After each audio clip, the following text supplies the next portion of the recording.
ओम शांति। भगवत गीता श्लोक क्लास में आज के टेस्ट के लिए टॉपिक है पतित पावनी गंगा है तो शंकर के सिर पर विराजमान क्यों है। और इस टॉपिक में कल हमने पाप की परिभाषा जानने के लिए जो भी बातें समझी है तो उन बातों को बताना है।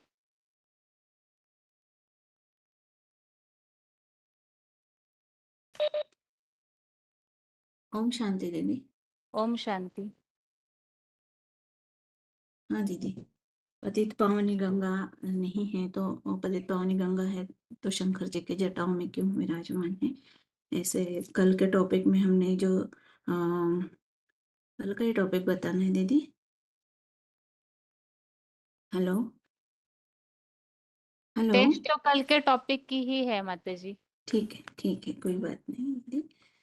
हाँ, तो पहले तो कल के टॉपिक में यही बात सीखी थी हमने कि पाप विकार की बात पहले सूक्ष्म में मन बुद्धि में आती है।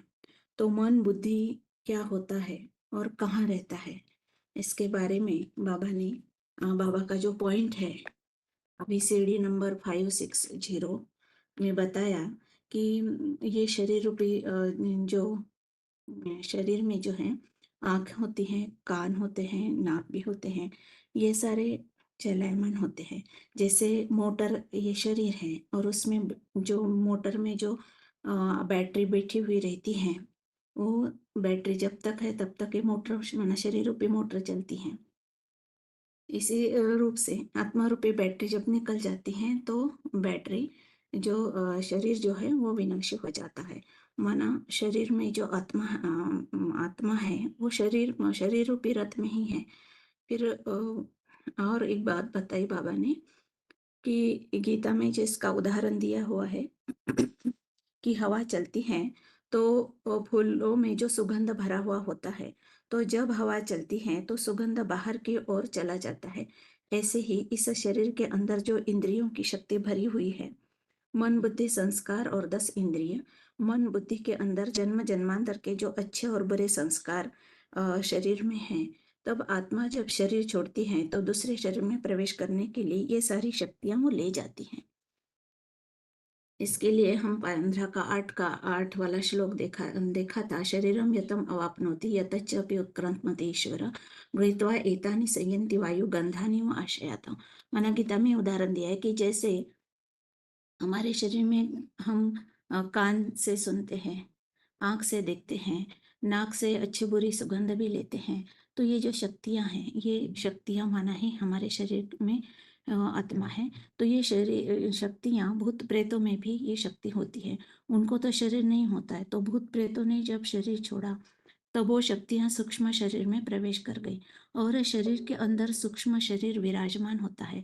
जब रात को सोते हैं, जब स्वप्न आते हैं तो सूक्ष्म शरीर बाहर निकलता है, देश दुनिया की सैर करता है और इंद्रियां द्वारा अनुभव करता है। तो सूक्ष्म शरीर है। जब आत्मा शरीर छोड़ती है तो स्वप्न नहीं आता। क्यों नहीं आता? क्योंकि सूक्ष्म शरीर जो है वो सूक्ष्म इंद्रियों को ले गया है, इसीलिए स्वप्न नहीं आता है। तो इसका अर्थ ये है कि जो हमारे शरीर में आत्मा जो है वो सर्वोपरि है। फिर हमने ये समझा था कि मन बुद्धि रूपी आत्मा पुरुष और शरीर प्रकृति का संबंध और उनका कार्य क्या है। इसके लिए 13 का 19 नंबर का श्लोक हमने देखा था कि प्रकृतिम पुरुषम चैव विद्धि अनादि उभो अपि विकारान च गुणान चैव विद्धि प्रकृति संभवान। माने इसका अर्थ ये है कि जो प्रकृति और आत्मा जो है, और परा प्रकृति और परा प्रकृति, ये दोनों बीज रूप परम आत्मा देह रूप बर्फीली लिंग को भी अनादि अक्षय और ऑलराउंडर हो जाने और विकारों और अनादि निर्मित सतरजतम घटने बढ़ने वाली जो 3 गुणों की जो प्रकृति से जो है वो उत्पन्न हुआ है। माना ये 3 गुण जो है प्रकृति से उत्पन्न हुए हैं, ऐसे जानो, ऐसे कहा गया है इस श्लोक में। तो प्रकृति और पुरुष के लिए बाबा ने VCD 2956 में कहा है कि पुरुमाना शरीर में रहने का स्थान, जो गांव होता है, नगर होता है, तो वो रहने का स्थान हुआ। जैसे कमरा भी रहने का स्थान हुआ, या सांप का बिल है, चूहे का बिल है, ये भी रहने का स्थान हुआ। तो जो जिसमें आत्मा रही, आराम से रह सके, उस आत्मा को कहेंगे कि चित्त शक्ति सात्विक स्टेज में, जैसे स्वर्ग में है तो सुखदायी होते हैं, क्योंकि शरीर के पांच पांच तत्व है, वो सात्विक स्टेज में है। ये जड़त्व में प्रकृति या सृष्टि है, वो तीन अवस्थाओं से पसार होती है, सत रज तम।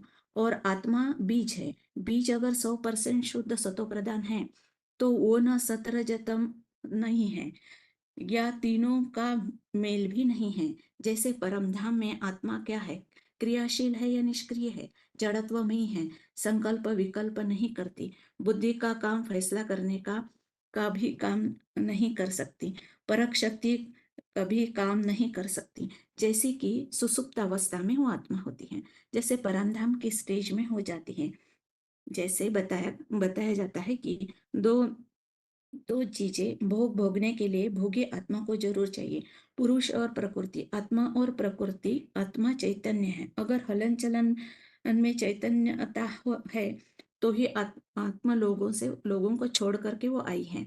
तो ये चलायमान है, सदैव चैतन्य चित्त शक्ति है। ऐसे नहीं कि पृथ्वी जल वायु अग्नि आकाश की तरह वो जड़ है। ये जड़ प्रकृति भी जब चैतन्य आत्मा के कनेक्शन में आती है, तो ये भी चैतन्य हो जाती है। ये सब नंबरवार प्राणियों की तरह होता है। फिर हमने ये 15 का 9 वाला श्लोक देखा था। यह जो ये कान है, आंख है, त्वचा है, जीवा है, नासिका को कैसे ही जैसे ही विषय भोगों का सेवन करती है, उसी तरह हमारी आत्मा भी सेवन करती है। फिर हमने यहाँ 13 का 20 भी श्लोक देखा था। कार्यकरण कर्तृत्व हेतु प्रकृति उच्यते, पुरुषम सुख दुखानाम भोक्तृत्व हेतु उच्यते। माना प्रकृति जो है वो देह रूप कार्य में, इंद्रियों के साधन रूप रचना में कारण रूप कहा जाता है। तो आत्मा को सुख दुख के भोक्तापने में कारण कहा जाता है, माना सुख दुख जो है वो आत्मा ही भोगती है। फिर हमने देखा था आत्मा सुख और दुख भोगती है, तो पाप और पुण्य आत्मा में रहते हैं या शरीर में रहते हैं। इसके लिए आत्मा ही पाप और पुण्य भोगती है, और उसका लेप छेप भी आत्मा को ही लगता है। शरीर तो घड़ी घड़ी विनाशी हो जाता है, मन बुद्धि रूपी आत्मा के ऊपर ही पाप का लेप छेप लगता है। तो पाप का लेपछेप अगर मन बुद्धि में लगता है, तो गंगा में स्नान करने से या गंगा में शरीर को धोने से हमारे पाप नष्ट होते हैं। ये जो कहावत है, ये कहावत बिल्कुल ही निष्क्रिय है, उसमें कोई भी रस नहीं है, उसमें कोई भी अर्थ नहीं है, ऐसा लगता है। फिर हमने देखा था आत्मा पतित पावनी है, तो शरीर भी पतित बनता है, क्योंकि आत्मा और शरीर का कॉम्बिनेशन है। शरीर को धोने के लिए गंगा में जाते हैं, कहते हैं, माना VCD 3309 में कहा माता जी, है। आप पॉइंट सारे पढ़ेंगे तो देखिए, ठीक पूरे है। पॉइंट पढ़ने में कल मेरा ही 1 घंटा गया। फिर हम्म। सभी लोग पॉइंट पढ़ेंगे तो सभी को नहीं चांस तो नहीं लिखे मिलेगा ना। हैं, लिखा है हम्म। इसलिए वो हाँ, मुझे माना समझ आप है ना, होता है। जैसे कि रीडिंग करके पहले से ही रख के, फिर हम्म। उसमें क्या हमें प्रूफ बताना है वास्तव में, वो बताना चाहिए। अच्छा। क्योंकि यहाँ क्लास में सभी लोग पॉइंट पढ़ेंगे तो बहुत टाइम जाता है ना, और इतने हाथ उठे रहते हैं अच्छा, कि मैं अनम्यूट ही नहीं कर पाती हूँ फिर सभी को एक मुझे क्लास भी में तो ऐसे। कितने दिन से अनम्यूट किया है दीदी आपने। हाँ, ऐसे तो सभी की कंप्लेंट रहती है माता जी, हम्म। लेकिन यही है, अगर सभी इस बात को थोड़ा सा हम्म। समझे कि सार सार बताए कि मेन हमें क्या बताना है प्रूफ के तौर पे। अच्छा, ठीक है। तो मैं यहाँ पर यही बताऊंगी कि जो आत्मा जो है वो पतित बनती है, तो आत्मा और पतित शरीर का कॉम्बिनेशन होने से शरीर भी पतित बनता है। तो फिर भी शरीर को पानी में, गंगा के पानी में, सादे पानी में धोने से शरीर का गंदगी तो साफ हो सकती है, परंतु मन बुद्धि रूपी आत्मा की गंदगी साफ नहीं हो सकती। इसलिए गंगा गंगा पतित पावनी है, ये कहना निरर्थक है, क्योंकि गंगा के लिए विभूति योग में एक ही श्लोक आया है, और कोई भगवत गीता में उनके लिए श्लोक नहीं है कि वो पतित पावनी है। पतित पावन तो सीताराम कहते हैं, तो सीता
साफ होती है, परंतु आत्मा का मैल This meeting मन is बुद्धि being रूपी recorded. शरीर का अंदर के होने जो शक्ति है उसके अंदर का मैल साफ नहीं हो सकता। इसीलिए पतित पावनी गंगा है, ये बात झूठी है, ऐसा मुझे लगता है। झूठी है ऐसे तो बोलना ठीक नहीं, उसका अर्थ हम आगे समझाएंगे ना कि वास्तव में किस सेंस में वो बात बोली हुई है ना। बाकी स्थूल पानी जो है वो साफ नहीं कर सकता किसी को, इस भाव से। अच्छा, ठीक है। ठीक है।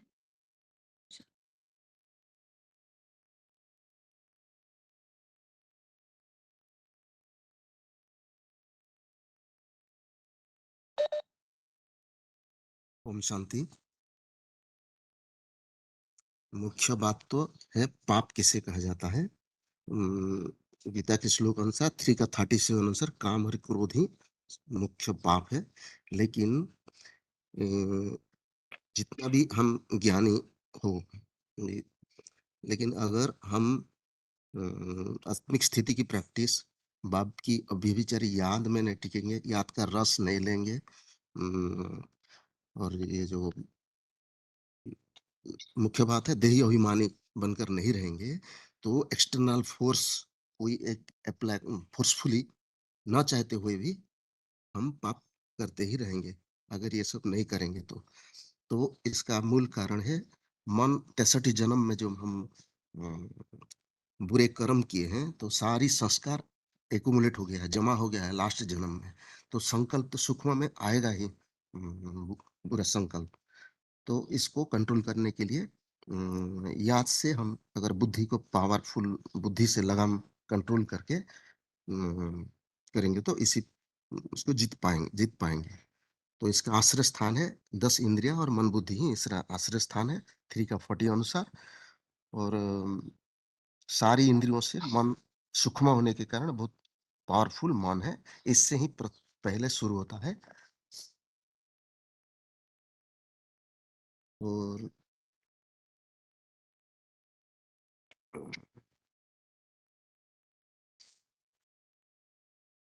बस इतना ही जी।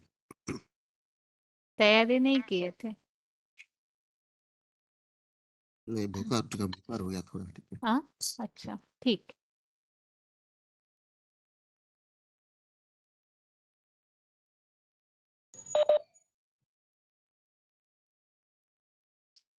बताइए माता जी।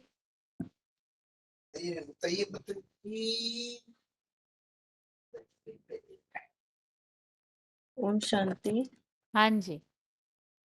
ये दीदी ये बताना है कि गंगा पतित पावनी नहीं है, तो भक्ति मार्ग में उसका वो गायन कैसे है? हेलो। हाँ जी माता जी। हाँ, तो ये जैसे गंगा का जल तो जड़ है, तो उसमें सब नहाते हैं तो सोचते हैं कि हमारे पाप धुल जाएंगे।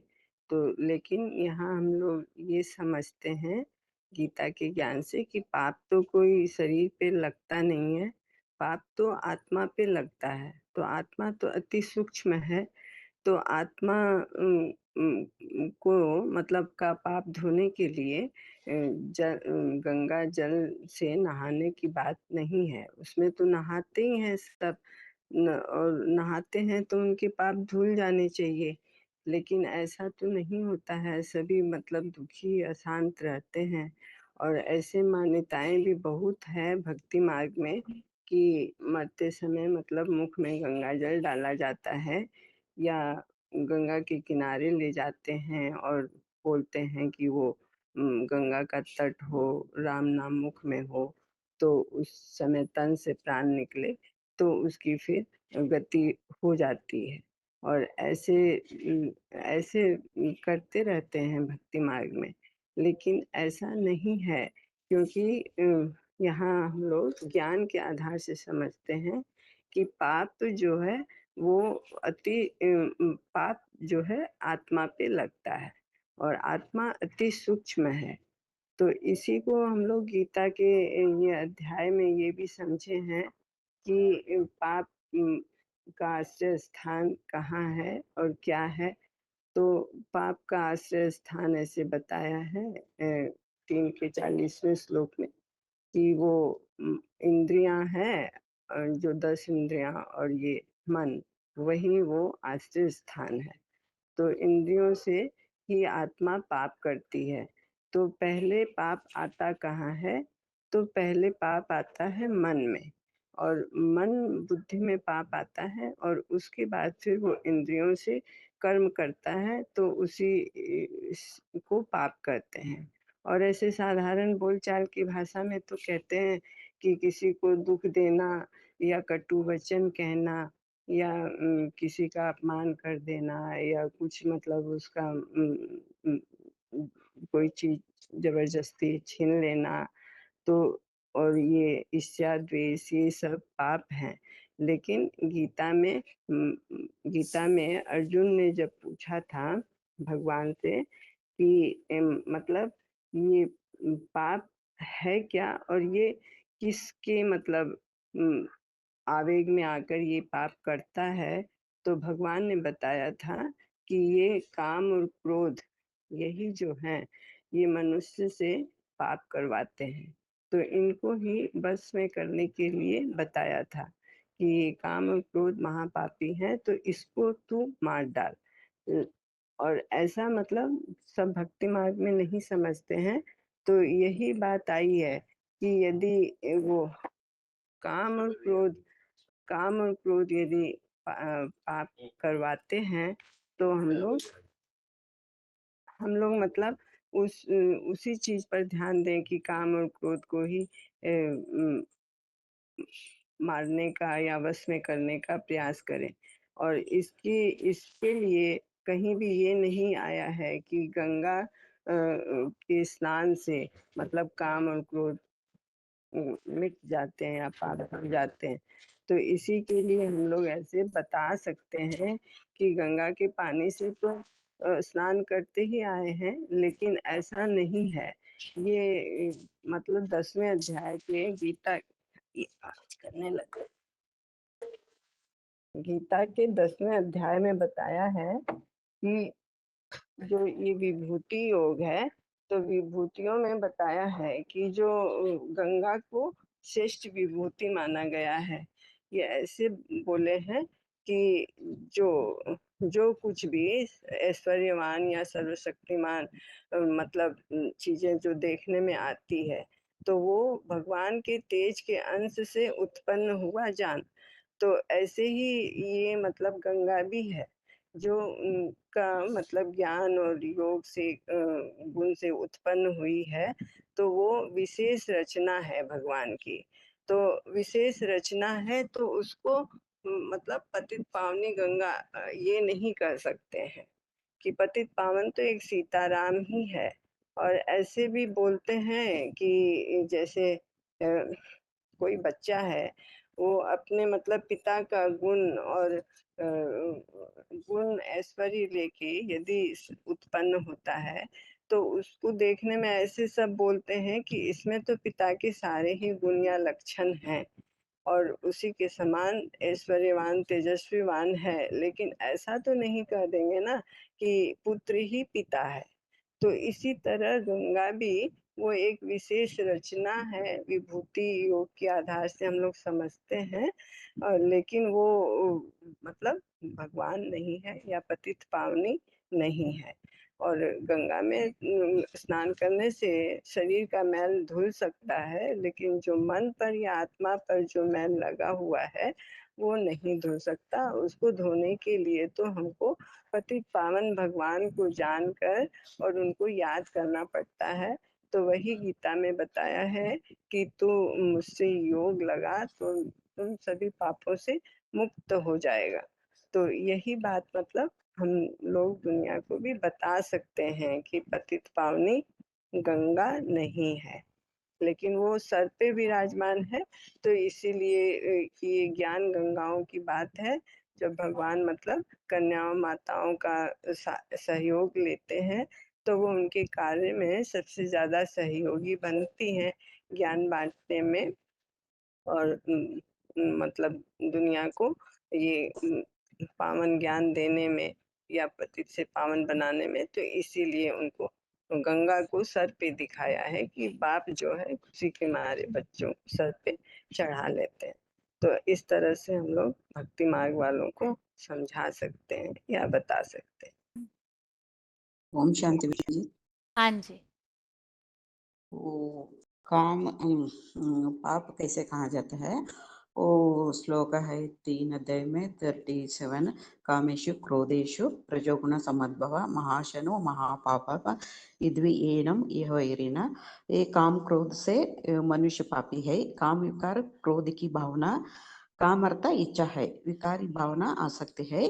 क्रोध मन संकल्प में निर्माण होता है, मन हलचल हो जाती है, फिर कर्मों से एक्टिविटी की द्वारा गलत कर्म शुरू होता है, दुखदायी कर्म कर लेते हैं।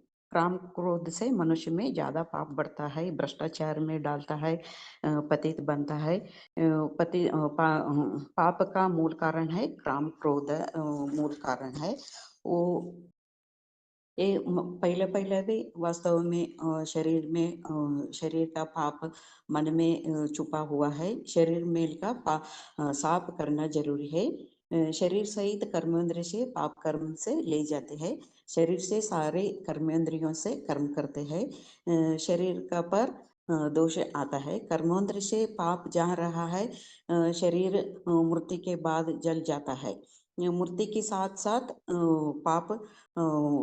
पाप भस्म नहीं चाहिए। ये पाप में आत्मा का लेप चेप चढ़ता है।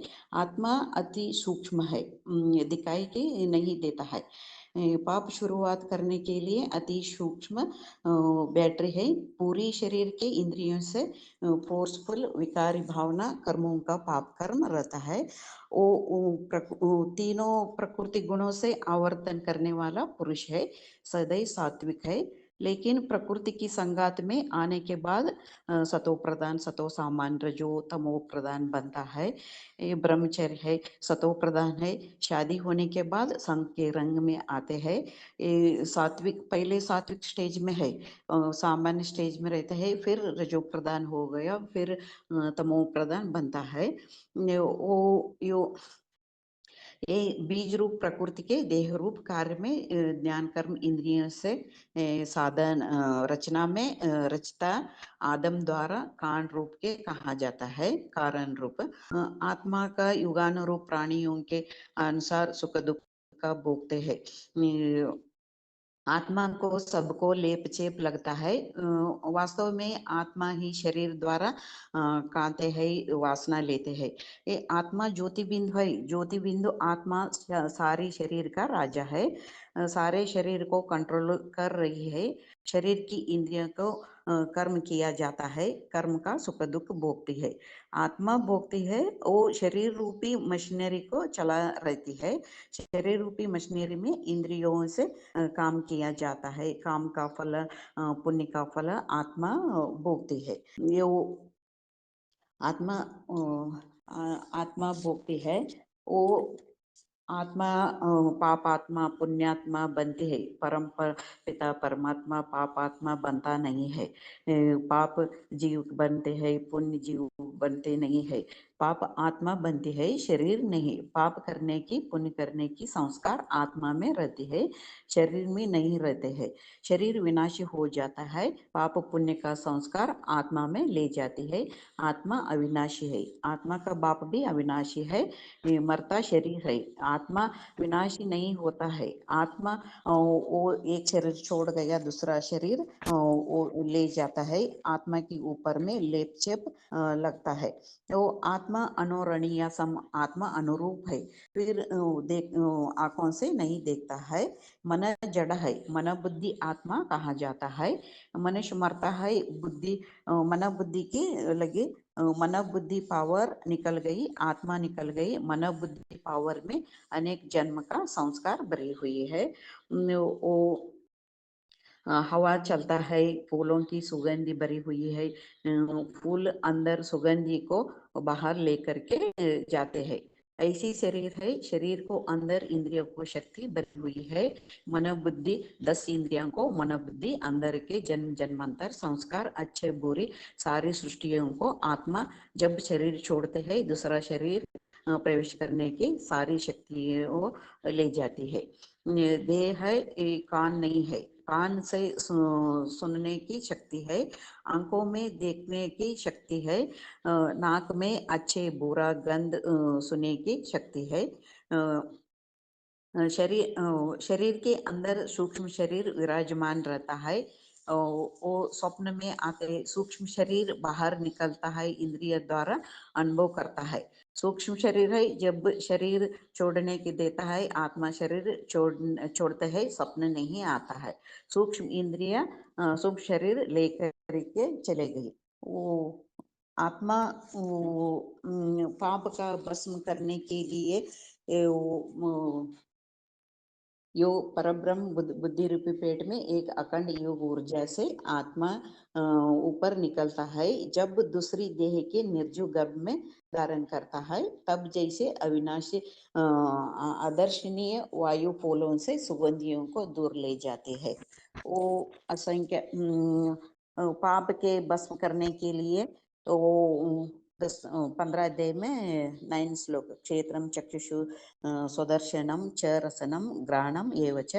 वो ये ऊर्जा रूपी ज्ञान सूर्य की आत्मा की पूरी प्रकृति ज्ञान तत्व नासिक वैसे ही माता जी, चंचल। श्लोक हाँ जिस भाव से लिया है, अगर आप पूरा अर्थ पढ़ेंगे तो मैटर पूरा ही चेंज हो जाएगा। हाँ श्लोक में क्लैरिफिकेशन सहित अर्थ लेंगे तो वो भाव अलग हो जाता है, और श्लोक में जो सिंपल भाव या कुछ शब्द है केवल उस भाव से उस श्लोक को लिया है। इसलिए हाँ जब सुनते हैं टॉपिक को तो उस समय या तो उन श्लोकों के शब्दों को अंडरलाइन करके रखना चाहिए कि केवल हाँ उसी शब्द के हिसाब से वो बात ली है, क्योंकि हाँ आप ठीक जो है, अर्थ पढ़ रहे हैं इससे तो पूरा मैटर ही चेंज हो रहा है और इस टॉपिक से उसका कनेक्शन नहीं जुड़ेगा फिर। ठीक है बहन जी।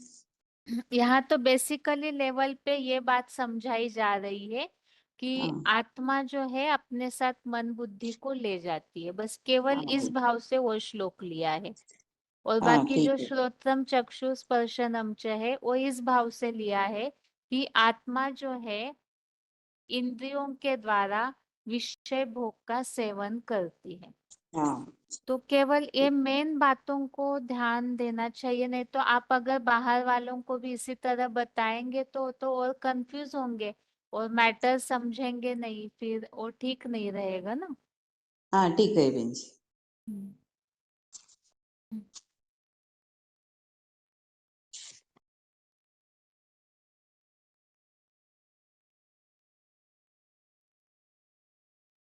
ठीक है बहन जी, ओम शांति।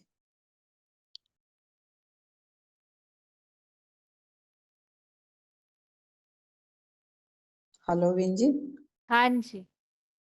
वो देवभान में वो 5 तत्व से आकर्षण होने लगता है, प्रकृति की तत्वों के विकारी भावना उत्पत्ति होती है। काम क्रोध लोभ में 10 प्रकार की शक्तियों से देह उत्पन्न होती है। दैत्यवादी द्वापर युग से देहधारियों को धर्मपिता आते हैं, आत्मा का और संग से रंग से वो विकारी भावना शुरू हो जाता है और रजो प्रदान शुरू हो जाता है।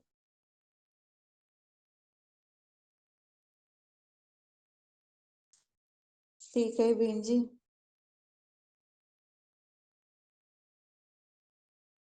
हेलो बहन जी। हाँ ठीक है माता जी। और सतगुण। अच्छे से स्टडी कीजिए माता जी और हाँ बहन। फिर टॉपिक रेडी करके बताइए, ठीक है ना। हाँ ठीक है बहन जी, ये थोड़ा सा बताओ। आगे बताइए, किनका फोन अनम्यूट है। हेलो हाँ जी। हेलो। हाँ जी। मेरा 170। हाँ। गंगा गंगा में स्नान करने से पाप नहीं धुलते, शरीर का मेल धुलता है। आत्मा जो कर्म करती है तो आत्मा के लिए सेक्स लगता है। तो गंगा में स्नान करने से आत्मा के पाप तो नहीं धुलते। अगर मनुष्य शरीर छोड़ता है, उसको शरीर को जला देते हैं तो पाप थोड़ी भस्म होते हैं।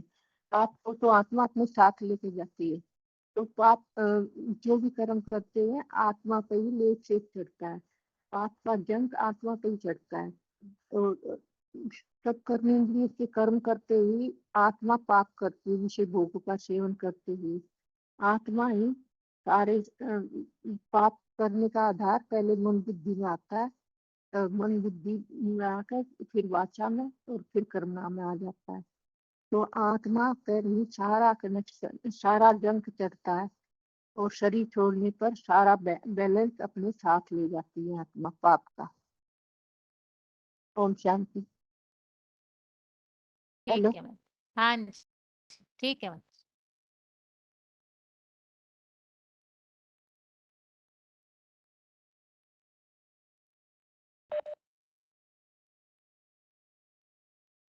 ओम शांति दीदी। हाँ जी। जैसे इसमें बताया है गीता में कि पाप नाश होता है तो भगवान के द्वारा ही होता है, और पतित से पावन बनते तो भगवान से ही बनते। पतित पावन सीताराम कहते हैं ना, और राजा मरी जैसे वैश्या को भी पापों का नाश भगवान ही करते हैं, और शूद्रों का अव्यभिचारी याद से पापों का नाश होता है। तो याद से और ज्ञान योग से की तपस्या से भगवान को से हम राजा ही प्राप्त करते हैं। तो गीता में ऐसे बताया है। तो अव्यभिचारी याद से भगवान को जोड़ने से पाप नाश होते हैं, बल्कि गंगा के पानी से नहीं होते हैं। तो हम अभी पाप किसे कहा जाता है, तो इससे जाना हमें जरूरी है। तो पाप कैसे होते हैं? अनेक वैरायटी होती है। चोरी, डकैती, भ्रष्टाचार, लूटामार, हिंसाचार, वैरायटी, ऐसे वैरायटी वाले पाप होते हैं। तो सूक्ष्म रूप में हम देखते हैं तो वाणी से भी अपशब्द बोलना, यह भी पाप है। तो महापापी और किससे और कैसे कहा जाता है? तो जैसे पुरुष करता है तो कैसे करता है? तो जैसे काम क्रोधेशु रजोगुण पैदा काम विकार भोगी है तो वह पापी है।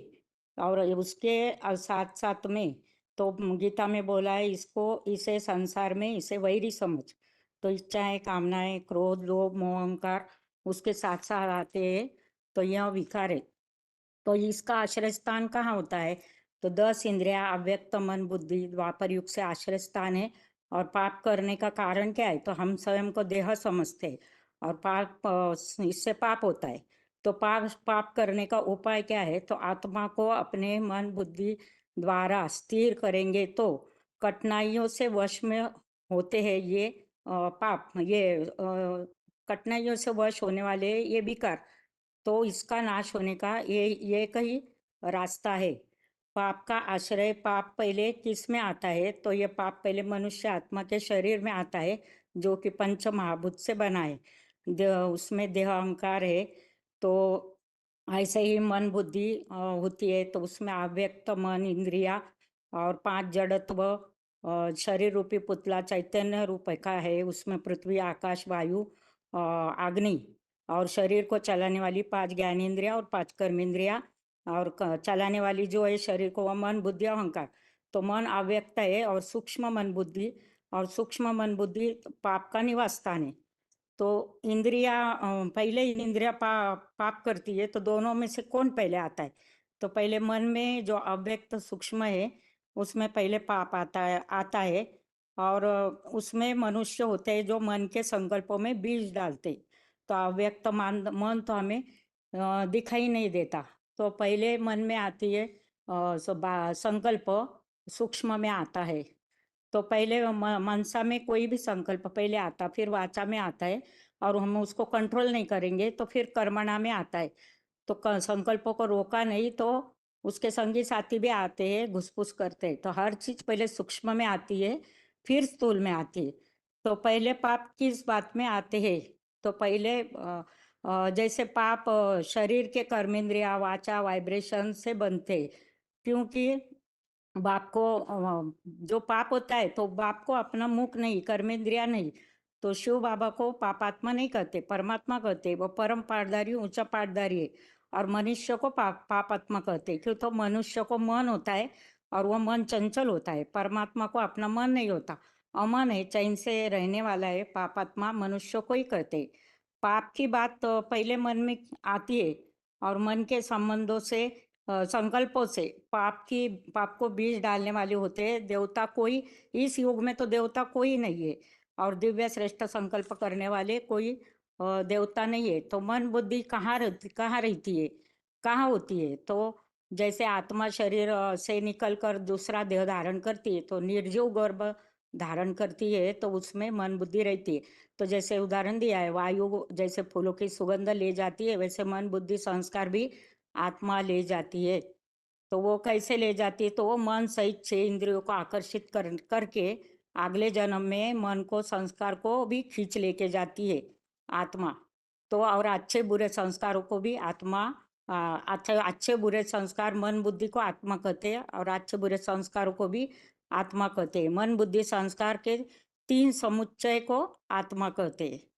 तो आत्मा, मन बुद्धि संस्कार तीनों का समुच्चय वही आत्मा है। और जब शरीर छोड़ते हैं तो शरीर अलग हो जाता है, मृत्यु हो जाता है, तो आत्मा और शरीर दोनों अलग अलग हो जाती।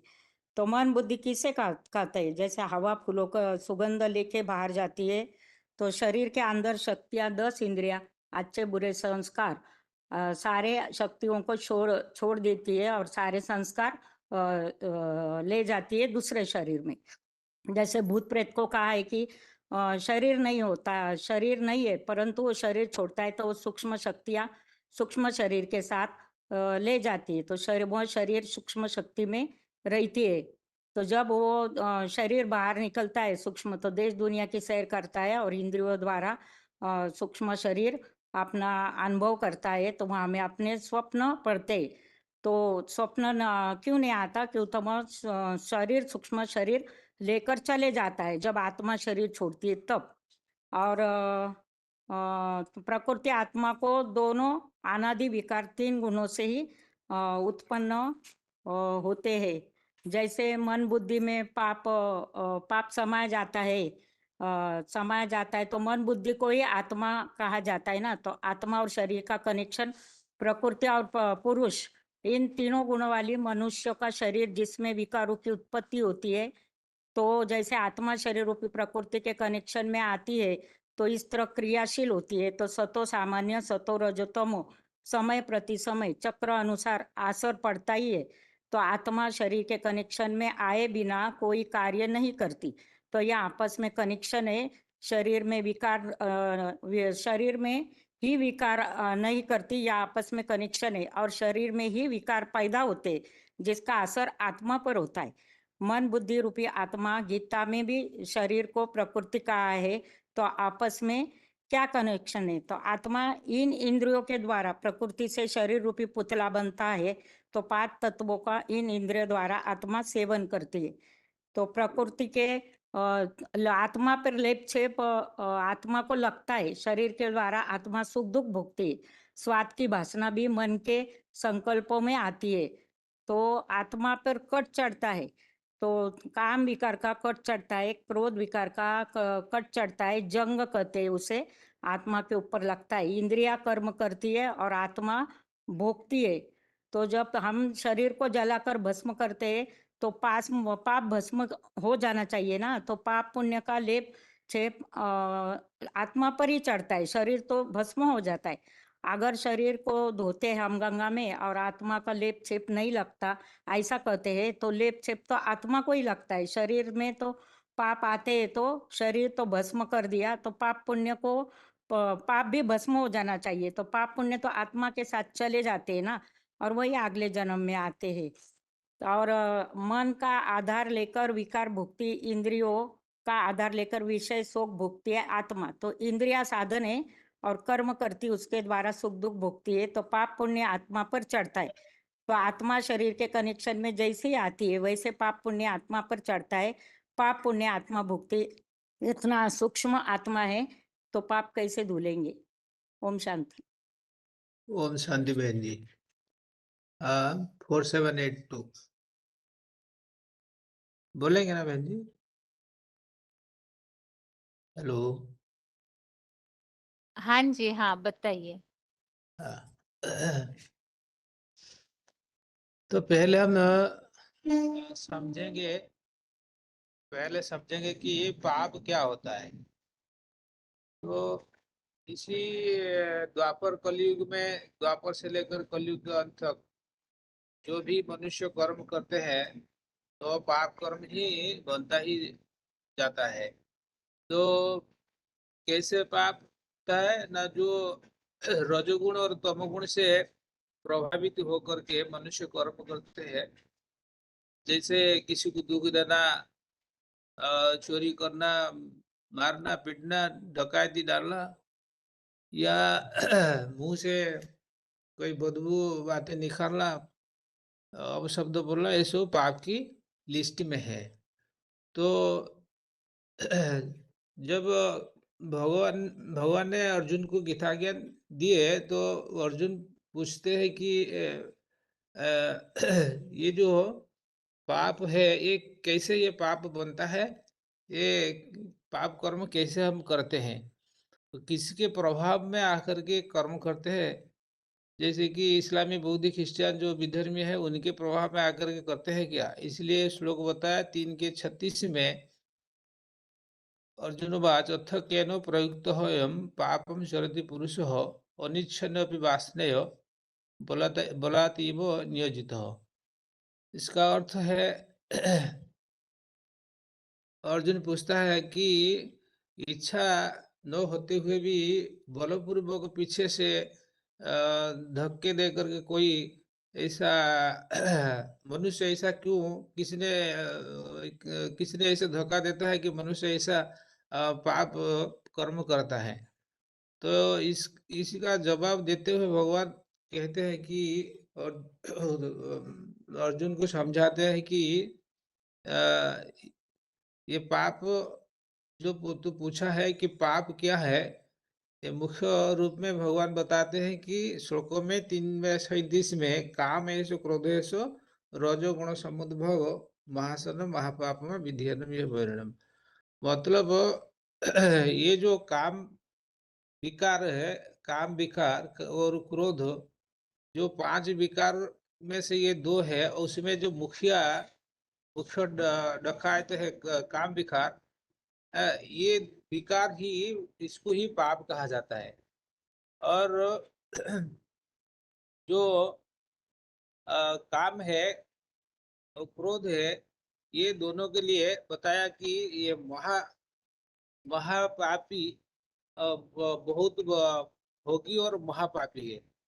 तो इसके लिए और बताया कि भगवान ने बताया कि जो काम इंद्रिय है, भ्रष्ट इंद्रिय, वो सबसे बड़ा पापी है। तो इसका संज्ञा देते हुए भगवान से अर्जुन पूछते हैं, तो इसका ये जो पाप को हम कैसे भस्म करेंगे, तो ये मुखिया डाकू को हम कैसे भस्म करेंगे, मतलब ये काम विकार को हम कैसे छोड़ पाएंगे, भस्म करेंगे। इसका जवाब देते हुए भगवान ने बोले श्लोकों में 3:43 में, एवं बुद्धे परम बुद्ध्वा आत्मान आत्मान आत्मान आत्मना एवं बुद्धे परम बुद्धा संस्थभ्य आत्मना आत्मान आत्मना जहि शत्रु महाबाहु काम रूपम दुरासदम। तो इसका अर्थ है जो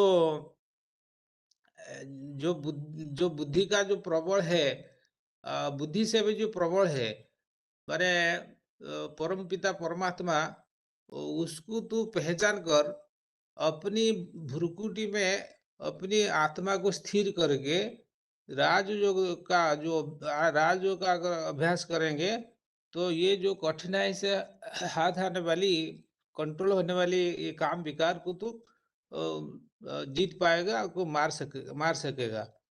तो इसका जवाब ऐसे भगवान ने दिया।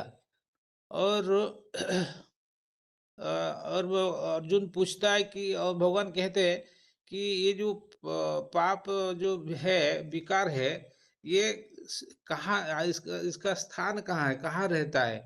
तो 3:40 में जवाब दिया, इंद्रियाणि मनोबुद्धि अस्य अधिष्ठानमुच्यते एते ही विमोहति एषो ज्ञानम आवृत्त देहिनम।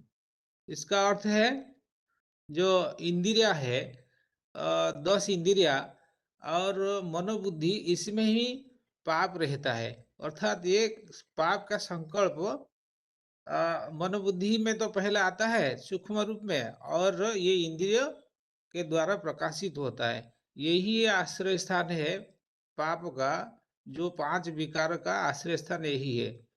तो फिर और भी बताया कि तेरे को 5 में कि जो महाभूतानि अहंकार बुद्धि अव्यक्तम एवं च इंद्रियाणि दशकम च पंचच इंद्रियो गोचरा, इसमें जो पूरा 23 तत्व भी दिया गया है, इसके आधार पर भी पाप 5 विकार ही प्रकाशित होता है, 5 विकार इसमें ही रहता है। जिससे तो 23 तत्व के हम वर्णना करेंगे तो 5 जड़ तत्व और 5 महाभूतानि जो पृथ्वी जल वायु अग्नि आकाश और अहंकार अव्यक्त मन बुद्धि और 10 में 5 कर्मेंद्रिया और 5 ज्ञानेंद्रिया और स्वर्ग के संभोग मीडिया जो शब्द रस, शब्द स्पर्श रूप रस गंध, ये सब विकार का और पाप का आश्रय स्थान है। तो इसलिए और ये तो पाप की बात गई, तो जो पाप को कैसे पाप मुक्त कैसे होना है, जो अर्थात पति से पावन कैसे बनना है, भगवान गीता में इसलिए उल्लेख है कि भगवान बताते हैं, उसका रास्ता बताते हैं। जैसे श्लोक में बताया, कई श्लोक में बताया गया है कि तू अर्जुन कैसा कर्म करेंगे जिससे तेरा जन्म जन्मांतर का पाप भस्म हो जाएगा। जैसे श्लोको 9 के 30, 32 और 10 के 3 में ऐसे बताया गया है कि अपिचे सुदुराचार भजते मांग अनन्य भाग। मतलब यदि कोई अत्यंत दुराचारी भी अव्यभिचारी भाव से श्रद्धा पूर्वक मुझे याद करता है, वो सत्पुरुष मानने योग्य है और मेरे ऊपर निश्चयवान है, तो उसका भी पाप भस्म हो सकता है, मुक्ति जीवन मुक्ति पा सकता है। जैसे 32 में बताया कि कोई इस दुखी दुनिया में जो भी स्त्री वैश्य तथा शूद्र जैसी पाप जनी भी क्यों न हो, सभी मेरा आश्रय लेकर आते हैं, आश्रय लेते हैं, तो भी वो वैकुंठ की प्राप्ति उनको हो सकता है। ऐसे ऐसे बातें यह ये टॉपिक में गंगा पतित पावन नहीं है वास्तव में। तो पतित पावन परमात्मा साकार में आते हैं सृष्टि पर, और वही पतित को पावन बनाने वाला है, यह बताया गया है। ओम शांति बहन जी। हाँ जी।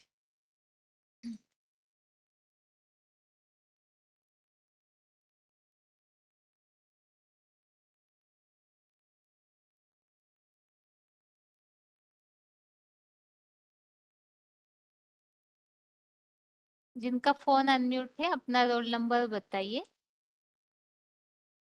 ओम शांति दीदी। ओम हाँ जी। शांति बहन जी। ओम शांति। 1528 और किनका अनम्यूट है? एक 605 के अलावा छोटे फोन से और किनका अनम्यूट है? 6305 आपका सुन लिया माता जी, और किसी का अनम्यूट है उनसे पूछ रहे हैं। क्या माता जी? 1528 सुना दीदी? आपका सुना माता जी, आप बड़े फोन से जुड़े हैं, हम छोटे अच्छा फोन जी। वालों का पूछ रहे। कोई रोल नंबर बता रहे लेकिन आवाज नहीं सुनाई दे रहा है। 5494 बहन जी सुना दिया? हेलो।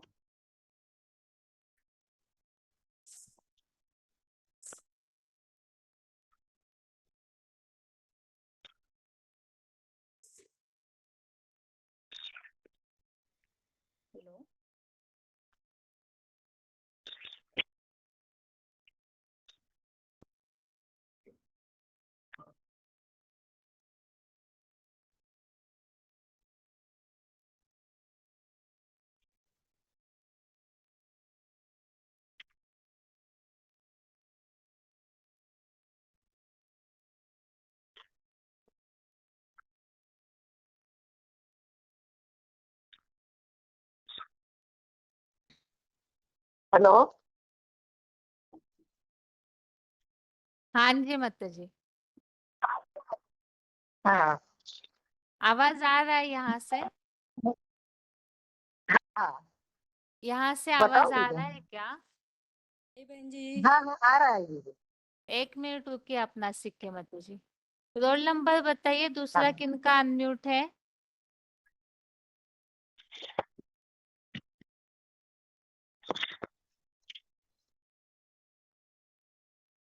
मेरा सुना दिया बहन जी।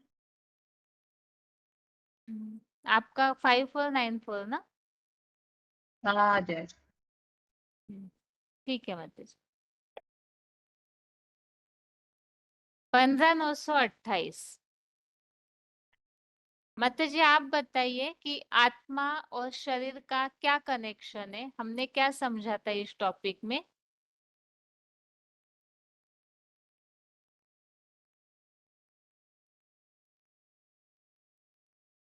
झांसी के माता जी।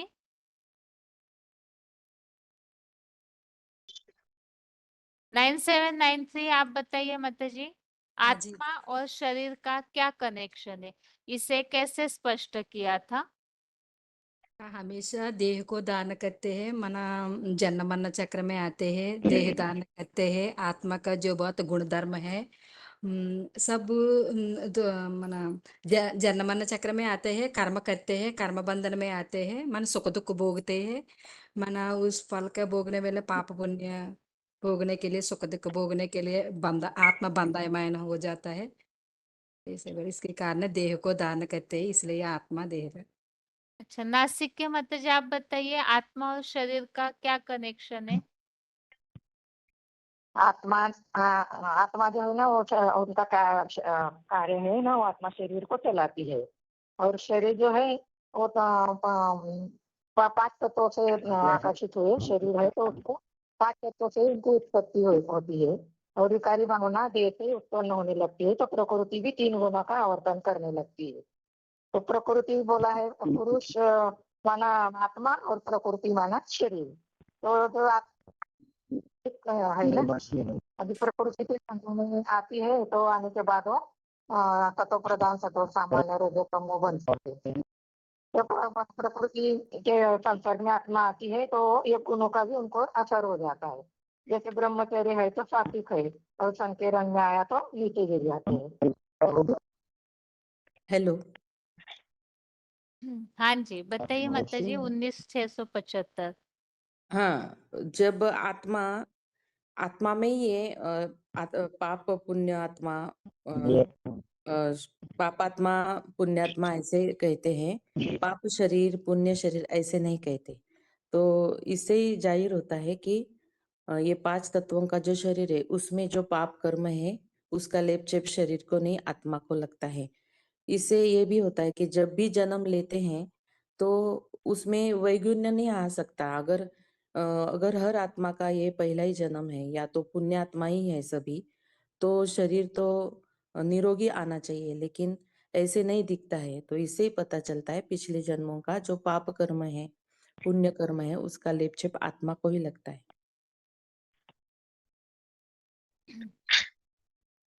पाप की शुरुआत पहले कैसे होती है? पाप की शुरुआत पहले जब आत्मा नीचे उतरती है संग के रंग से, और सत रज तम ये 3 गुणों के प्रभाव में आती जाती है, वैसे वैसे उनके प्रभाव से वो कर्म करती है, तो पाप कर्म वहां से शुरू होते हैं। द्वैतवादी द्वापर युग से पाप कर्म शुरू होते हैं, क्योंकि सतयुग त्रेता में आत्मस्थ रहती है, आत्मा आत्मिक स्थिति में रहते हैं। इसके कारण जब देहभान में आना शुरू हो जाता है और ये रज और तम इनके प्रभाव में आत्मा आती है, और संग के रंग में भी आती है, और धर्म जो पिता ऊपर से आते हैं उनके, तो पाप कर्म शुरू हो जाते हैं। काकीनाडा की माता है, मैं बताने बताइए। हाँ जी। मना प्रश्न त्रिमेद प्रश्न पूछने दीजिए हमें। प्रश्न पाप कर्म पूछने कहाँ से दीजिए। शुरू होते ऐसे बोलते हैं ना, पूछिए ना आप। यहाँ काम प्रश्न ये है कि जी। सबसे पहले मन में पाप आता है। हाँ जी। इस बात को हम यहाँ गंगा के टॉपिक में क्यों समझ रहे हैं? हाँ जी। हाँ। मैं बताऊं बहन जी। बताइए। मन बुद्धि को भी मना आत्मा वो कहा गया है दीदी। एक गंगा गंगा उसमें में मन गंगा में स्नान करने से पाप धुल जाता है करके समझते हैं ना। पाप तो मन में ही उत्पन्न होता है। बाद में इंद्रियों से काम करते हैं। पाप करते हैं, लेकिन वो मन में पाप गंगा में कैसे धुल जाते हैं? मन आत्मा में मन बुद्धि है ना। आत्मा को पानी में नहीं बिगाड़ सकते, है ना। पाप धोने के लिए पानी से नहीं होता, इसका मतलब। मन 3 में ध्यान ये 36 रखियो। में 37 में आया बहन जी।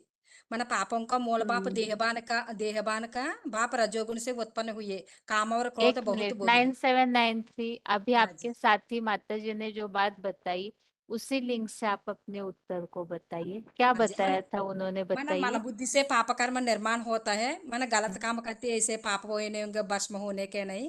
भगवत गीता में भगवान पाप भस्म को करने के रास्ता बता है। क्या बता है तरीका? मन भक्ति मार्ग में गंगा को पावन बन करके साधन समझ करके नदियों में स्नान करने से, गंगा जल के मुख में डालने से पापों को उद्धार होता है, मन मुक्ति मिलते है, ऐसे मानते हैं। मन वास्तव में गंगा नदी स्वयं मैली है। क्यों? मन उद्धार करने के योग्य नहीं है। मना जड़ पानी का नदी मनुष्यों का आत्माओं का पाप का इसमें भस्म करते हैं। मना गंगा पंचतत्वों से लेकर के मना लेकर के बनाने वाले नदी ही नहीं है। जल तत्व को पावन नदी है। कैसे मनुष्य आत्मा को पाप कैसे भस्म कर सकते हैं? माने जैसे आत्मा सो परमात्मा टॉपिक में भी கூட बाबा समझाते हैं बहन जी। गंगा पतित पावन नदी है। पावन बनने के साधन कारण क्या? मनुष्य पाप करते जाते हैं और वो पूछते हैं गंगा स्थान कैसे पाप भस्म हो जाएंगे, ऐसे बोले है ना। दुनिया में पाप बढ़ते जाते हैं और भगवान प्रति श्रद्धा भावना कम होकर के नास्तिकता बढ़ते जा रहे हैं। मना सृष्टि पतन हो जाए, इसलिए अंधश्रद्धा और मन साथ में गलत फहमियां इसी दरकारी जरूरी होती। అంటే भगवान निर्लेपी तुरी इस संसार में रह करके सृष्टि का उद्धार कैसे होता है? क्या बताए, कुछ भी समझ में नहीं आया माता जी। आप बताइए। 5494 इन्होंने जो बताया वो बात आपको समझ में आई तो बताइए, क्या बता रहे माता जी। इसके लिए श्लोक बताया बहन जी ने। अभी 15 में आपके 9वां श्लोक साथी बता सकते। माता जी ने जो बताया वो बताइए हमें, वो क्या बता रहे हैं, हमें समझ में नहीं आया। आत्मा को लयपक्षेप नहीं लगता है। वास्तव में आत्मा के शरीर द्वारा काफी है। वासना लेते मतलब सब कुछ आत्मा शरीर द्वारा इंद्रियों द्वारा ही करती है। अच्छा, आत्मा को लेप छेप नहीं लगता है, इसका क्या प्रमाण है? कैसे मानेंगे कि आत्मा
ग्रहण तो करने इंद्रियों वाली से हो रहे ना। This meeting is being ग्रहण recorded. करने वाली आत्मा है ना दीदी। कैसे ग्रहण करती है उनका आधार आत्मा, यही वैज्ञानिक पूछा। इंद्रिय द्वारा जो भी भोग भोगती है, हम्म। मना को भोग जिह्वा आंख कान नहीं भोगती, आत्मा ही भोगती है। आत्मा भोगती है, इसे किस उनका श्लोक आधार से स्पष्ट कर सकते हैं? श्लोक नंबर आत्मा ही भोगती है, इसे किस श्लोक से स्पष्ट कर सकते हैं? काकीनाडा जी बताए। ना 15 में 9 बहन जी, 13 में 20 में बहन जी, आत्मा भोगी है इसके लिए। क्या बताया है, स्पष्ट बता सकते कीजिए। हैं जी। प्रकृति को देह रूपी कार्य ज्ञानोपसे होती कान नाक त्वचा जीवा और नासिका को वैसे ही मन का आधार लेकर ही विषय भोगों को सेवन करती हुई है विद्या। अच्छा, आत्मा भोगती है, इस बात को यहाँ समझना क्यों जरूरी है? इस पतित पावन बनने के आत्मा टॉपिक में। आत्मा ही सुख दुख क्योंकि आत्मा को ही ज्ञान स्नान चाहिए, शरीर को नहीं। क्योंकि शरीर तो लोग जो मेला में, कुंभ मेला में स्नान करने जाते हैं या नदी में, गंगा में स्नान करने जाते हैं, लेकिन उससे तो शरीर साफ होगा, लेकिन मन बुद्धि रूपी आत्मा नहीं साफ होगी। तो आत्मा के लिए ज्ञान जल चाहिए। अच्छा, और एक वो बात भी और है, शरीर पर लेप चढ़ता है या नहीं? कोई भी पाप कर्म करते हैं उसका नहीं। चढ़ता है दीदी। शरीर पर भी लेपचेप चढ़ता है तो शरीर को धोने से तो लेपचेप खत्म नहीं होता है ना, गंगा में स्नान करने से भस्म नहीं होता नहीं, है। शरीर पर लेपचेप चढ़ता है होगा तो तो सिर्फ फिर शरीर की सफाई पर्याप्त है ना फिर? हाँ जी। हाँ, शरीर की सफाई करना है, धोना है ना शरीर को। कोई नहीं, भी गलत आत्मा काम करते आत्मा हैं तो अब जैसे किसी ने चोरी की है या तो किसी ने किसी की हत्या की है, तो शरीर से कर्म किया तो उस पे तो हो ही जाता है, लेकिन मूल बात तो है आत्मा उसके बंधन में बंध जाती है। मूल बात, शरीर का तो विनाश हो ही जाता है, शरीर की तो रोज ही सफाई हो जाती है, लेकिन मूल बात यहाँ है कि आत्मा में जो संस्कार पक्के हो जाते हैं ना, तो इसीलिए ही उनको सफाई करना जरूरी है। मूल यहाँ ये बात समझाई जा रही। अब किसी ने मिट्टी में हाथ लगाया तो पानी से धुल ही जाएगा, वो लेप तो हट ही जाएगा, लेकिन यहाँ मूल बात है आत्मा पे जो रंग पक्का चढ़ता है ना, उसे हटाना जरूरी है। अब उससे आत्मा, यही बात समझाई जा रही थी कि आत्मा सूक्ष्म है। अब सूक्ष्म आत्मा को स्थूल पानी कैसे धो सकता है ना, इसी बात को समझाने के लिए ये लंबा टॉपिक डिस्कस हो रहा था। ठीक है मतलब, वो फॉलो जिनको बोलते हैं ना, कर्म बंधन में बांधती है। ठीक है मतलब, आप सभी को म्यूट कर रहे हैं अभी। ओम शांति। ओम शांति। क्या बोल रहे हैं माता जी? नहीं बहन जी। अच्छा, हिंदी की प्रैक्टिस कीजिए रोज। हाँ जी, हाँ जी। मैंने भोगी के लिए श्लोक पूछ लिए ना, 15 में 9 बताए। ठीक है 13 में 20 में। ठीक।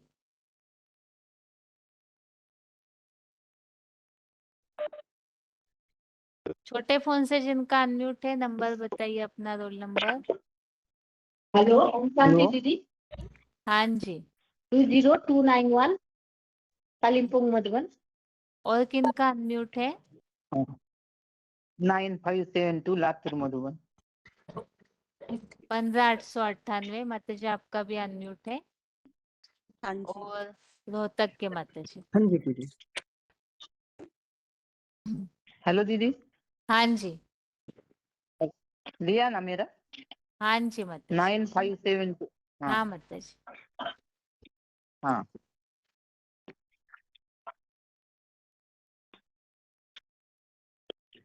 मुझे टॉपिक भी बताना था कल का दीदी, बाद में बताऊंगी। क्या टॉपिक बताएंगे माता जी? कल का चार्ट में ये टॉपिक आत्मा ही का। अभी डिस्कस हो रहा है ना, इसी में उत्तर बता ठीक दीजिए। ठीक आपने ठीक पूरी तैयारी ठीक की है तो आपको कोई भी टॉपिक बात पूछने से उत्तर आ जाएगा। क्या बोल रहे थे रोहतक के माता जी? वो आप आत्मा और शरीर का वो पूछ रहे थे ना हाँ अभी, उसके हाँ बारे में जी, थोड़ा सा बताऊं। बताइए। हाँ जी बताइए। जैसे कि आप पूछ रहे थे आत्मा और शरीर का क्या कनेक्शन है।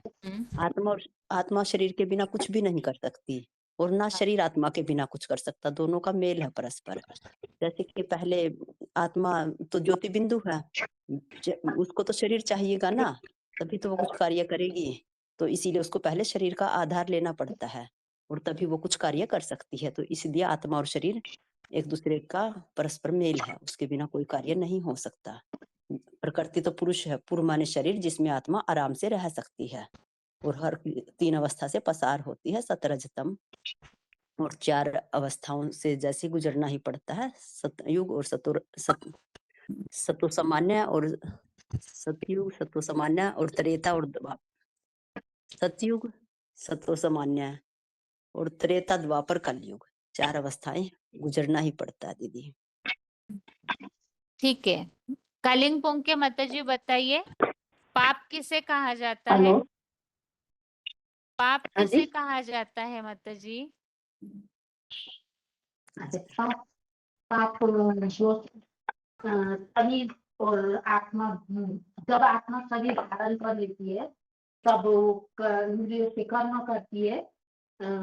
अगर अच्छे कर्म करे तो पुण्य आत्मा बोलते हैं और बुरे कर्म करते हैं तो पाप आत्मा कहते हैं। कोई श्लोक बताइए और जिसमें पाप की परिभाषा बताई हो, कोई ऐसा श्लोक में श्लोक नहीं आता बताइए। दीदी।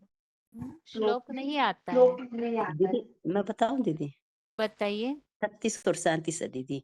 और पाप ना भ्रष्टाचार, चोरी, ये सब पाप के ही लक्षण है। और इसमें कहा 36 में, काम करो देशु, ये तेरे महाशत्रु हैं, इन्हें मारते, ये द्वापर से आए हैं और इन्हें राख बना दे, तभी तेरा उद्धार हो सकता है।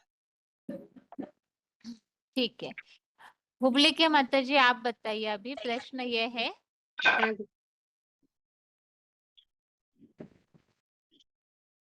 पाप जो है वो रहता कहाँ है? मनुष्यों के अंदर पाप का आश्रय स्थान किसे बताया है? पाप का आश्रय स्थान दीदी मन, बुद्धि और इंद्रिया। उसमें मेन है अव्यक्त मन में ही पहला संकल्प आती है, बाद में कर्मेंद्रिय द्वारा कर्म करती है, तो कर्मों का भोग आत्मा भोगती है। ठीक है, अभी धनोरी के माता जी 15,898। माता जी आपके लिए प्रश्न ये है कि यहाँ पर हमने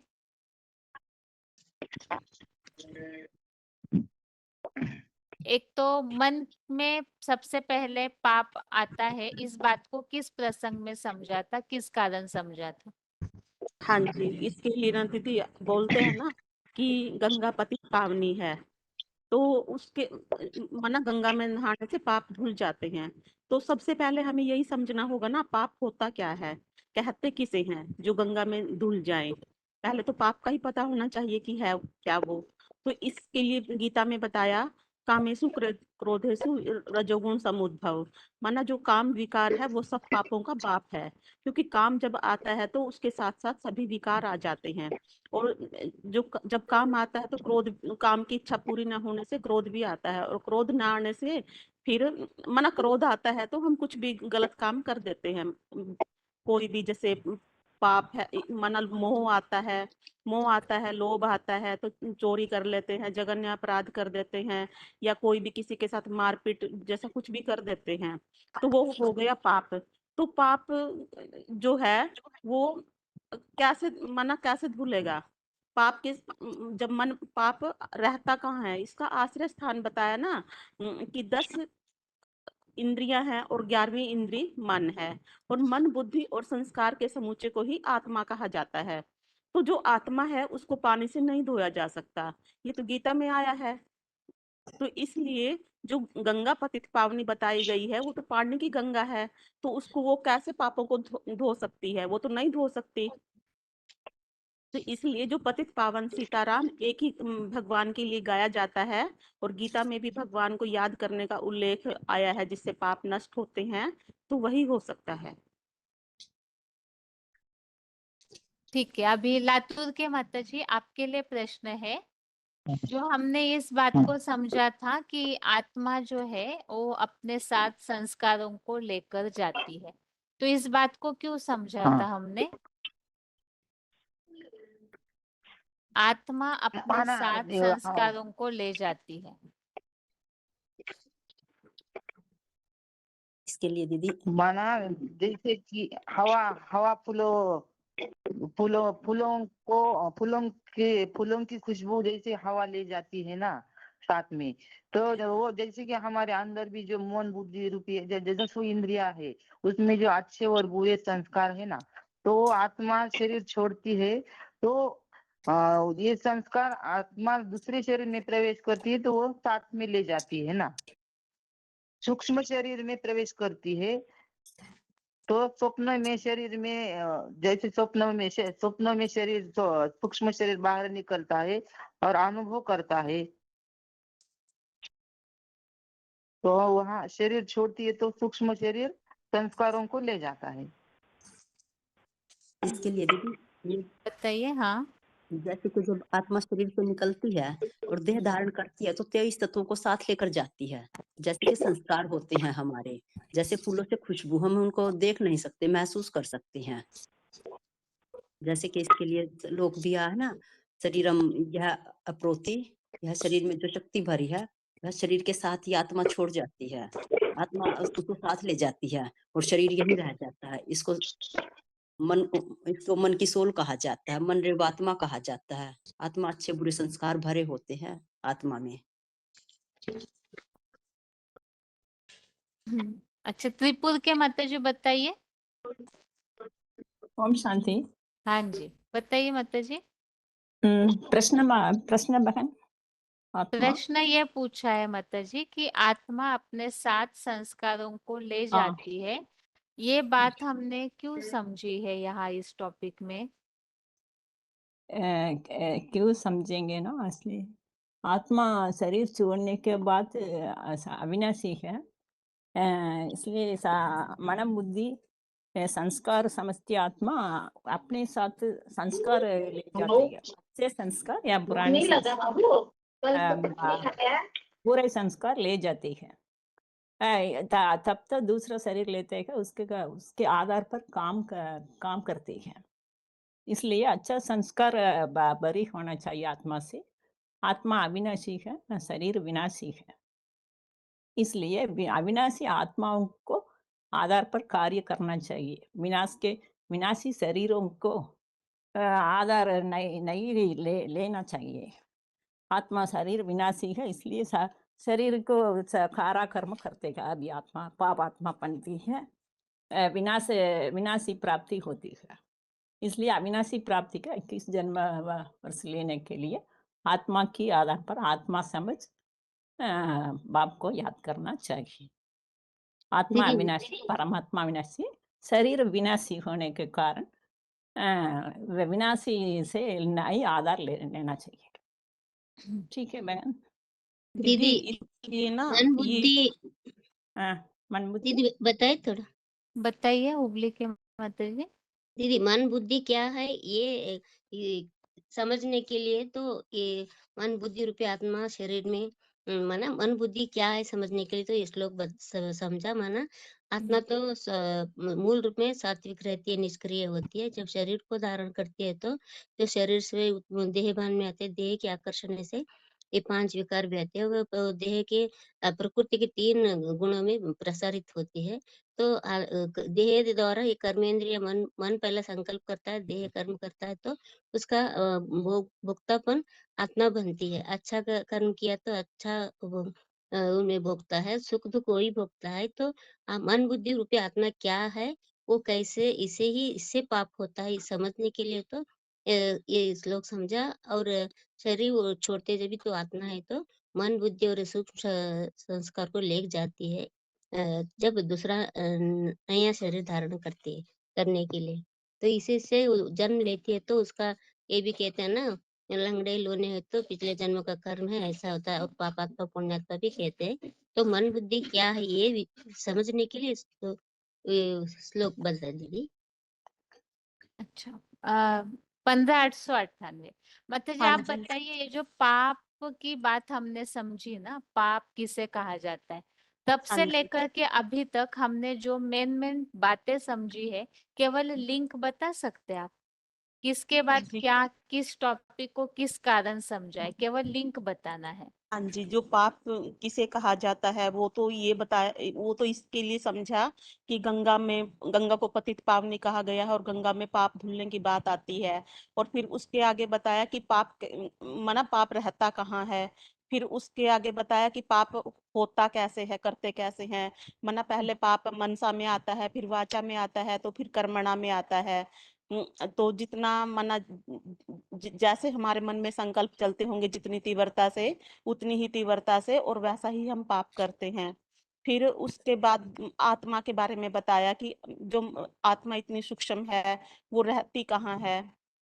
माना परम धाम में बाबा बोले कि जो जब आत्मा रहती है तो वो जड़ता है और निष्क्रिय है, वो कोई क्रिया उसमें माना उसमें कोई वो क्रियाशील नहीं है। जब शरीर में आती है तभी वो क्रिया करती है। और उसके बाद फिर आत्मा जब जाती है तो वो क्या लेकर जाती है, कैसे लेकर जाती है पापों को। माना जब वो जाती है तो 23 तत्वों को साथ में लेकर जाती है और पता भी नहीं चलता, दिखाई नहीं देता, क्योंकि जैसे हवा फूलों से सुगंध ले जाती है ना, वो ऐसे लेकर जाती है। तो उसके बाद फिर बताया कोई ये माना वो बात, हाँ फिर आत्मा के ऊपर पाप पाप का वो निर्लेप है या नहीं है, आत्मा के ऊपर ही पाप का लेप लगता है, क्योंकि शरीर तो यही जलकर भस्म हो जाता है। और फिर ये भी बोलते हैं ना कि कोई पैदा होते ही उसको कुछ तकलीफ होती है, तो हम ये बोलते हैं कि पूर्व जन्म में इन्होंने ऐसा कर्म किया होगा तब तो इसको ऐसा हुआ है। क्योंकि पूर्व जन्म में कर्म का कैसे पता चला, क्योंकि आत्मा अपने साथ लेकर आई है पूर्व जन्मों के कर्मों को, इसलिए शरीर के ऊपर लेप छेप नहीं लगता, इससे ये सिद्ध होता है। और दीदी आगे तो क्या बताएंगे? ठीक है माता जी। लातूर के माता जी, आप लिंक बता सकते, केवल लिंक किसके बाद क्या टॉपिक या कौन सी लिंक हमने जोड़ी है? मैं बताऊं मैडम? माना पापात्मा पुण्यात्मा यही की क्या कल का पूरा है दीदी? बस केवल लिंक बतानी है, किसके बाद क्या हाँ, समझा हाँ। हमने। आत्मा समान है, मन से संकल्प माता आती जी है। एक मिनट है, त्रिपुर के माता जी एक मिनट, लातूर के माता जी बताइए।